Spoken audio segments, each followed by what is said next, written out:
किंवा 60 दिवसही आहे. समजा 30 दिवसात पैसे आले, मेंबर रजिस्टर्ड झाला, त्याचं नाव रजिस्टर मध्ये येऊन गेलं.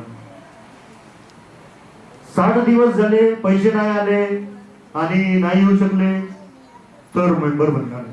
आमच्याकडे 110 लोकांची लिस्ट, 111 लोकांची लिस्ट जे पहिली येईल ते कुठूनही येऊ, ते नागपूरचे राहील, पुण्याचे राहील, मुंबईचे राहील, नाशिकचे राहील, कुठचे राहील, चंद्रपूर, वरोरा, कुठचे राहील, जर तिथले मेंबरचे 110 लोकांमधले ते पैसे येतील तर ते मेंबर बनतील. हा सिंपलचा फंडा आहे.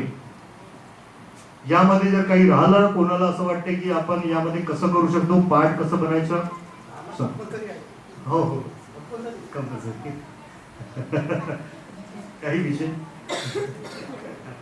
तर असं ते भाग आहे. 10 लाख रुपये कंपल्सरी आहे.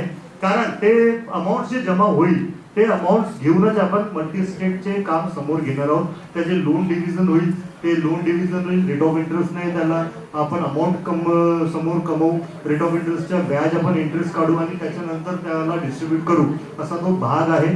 म्हणून मी इथे क्लिअर पूर्ण नाही करत आहे. मी फक्त एकच सांगतोय की तुम्हाला जे रूल आहे तेच रूल तुम्हाला सांगितलेलं आहे की आपल्याला कोणत्याही व्यक्तीला घेता येऊ शकते, पण फक्त सिंपल ऑप्शन एकच आहे की 10 लाख रुपीजचे आपल्याला कलेक्शन त्यातर्फे पाहिजे. तुम्ही कसंही करू शकता, तुम्हाला जसं वाटते तसं तुम्ही त्यामध्ये पार्ट होऊ शकता. हा ऑप्शन तुम्हाला आज आणि इथून जोपर्यंत आमचे 111 लोक होणार नाही तोपर्यंत ओपन आहे. ज्या दिवशी 111 लोकांचं नाव नंबर आलं त्या दिवशी तो क्लोज होईल. त्यानंतर या विषयावर कधी डिस्कशन पण होणार नाही आणि या विषयावर आपण कधी कोणासोबत बोलणार पण नाही. हा आपला इथला मुद्दा आज इथे SS मल्टी स्टेट साठी रजिस्टर करून आपण इथून सुरू करतोय.